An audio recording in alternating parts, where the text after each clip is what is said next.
বাঘিনী জিনাতের রেশ কাটতে না কাটতেই জঙ্গলমহলে ফের বাঘ আতঙ্ক। শালমহলের জঙ্গলে মিলেছে তার পায়ের ছাপও। বন দপ্তরের কর্তারা নিশ্চিত করেছেন নতুন একটি বাঘ ঢুকেছে ঝাড়গ্রাম জেলার বেলপাহাড়ির জঙ্গলে। পায়ের ছাপ মিলেছে বাঁশপাহাড়ির মানিয়ারি জঙ্গলেও। জিনাতের মতো এই রয়্যাল বেঙ্গল টাইগারের গলায় কোনো রেডিও কলার পরানো নেই, তাই তার অবস্থান জানতে পায়ের ছাপে বড় ভরসা বন দপ্তরের কর্মী ও আধিকারিকদের।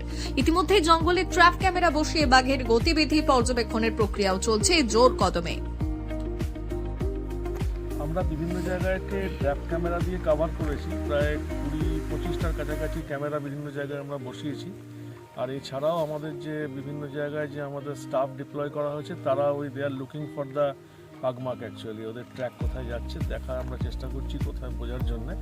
তারপর সেটা depending on the availability and the movement of the track, তারপর আমরা ডিসিশন নেবো কী করা যায়। শিমলিপাল থেকে পালিয়ে আসা জিনাতের মতোই নতুন এই বাঘের গতিবিধি জানতে লোকবল বাড়িয়েছে রাজ্য বন দপ্তর। জঙ্গল সংলগ্ন এলাকার বাসিন্দাদেরও সতর্ক করা হয়েছে। জঙ্গল থেকে পাতা ও কাঠ সংগ্রহে জারি হয়েছে নিষেধাজ্ঞা।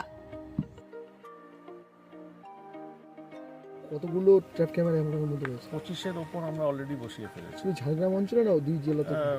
হ্যাঁ, শুধু ঝাড়গ্রাম জেলাতেই আমাদের 25টা আছে, পুরুলিয়াতে আরও বেশি ওরা করছে।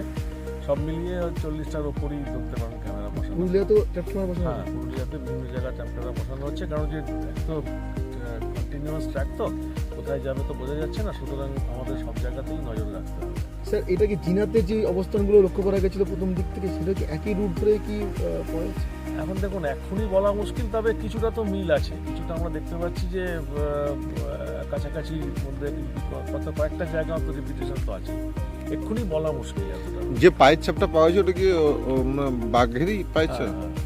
ওটা ব্যাপারে আমরা শিওর, ওটা বাঘের ছাপ পাওয়া। ঝাড়গ্রাম জেলার আমলাশোল, কাঁকড়াঝোড়, ময়ূরঝর্ণা, মুনিয়াদেহি, বাগডোবা সহ একাধিক গ্রামে বন দপ্তরের তরফ থেকে মাইকিং করে সতর্ক করা হয়েছে গ্রামবাসীদের। একই সঙ্গে পুরুলিয়া ও বাঁকুড়াতেও জারি হয়েছে সতর্কতা। বন দপ্তর সূত্রে খবর, বাঘের অবস্থান নিশ্চিত করার পরপরই তাকে খাঁচাবন্দি করার যাবতীয় প্রক্রিয়া শুরু হবে। ব্যুরো রিপোর্ট, আজকের ঝাড়গ্রাম।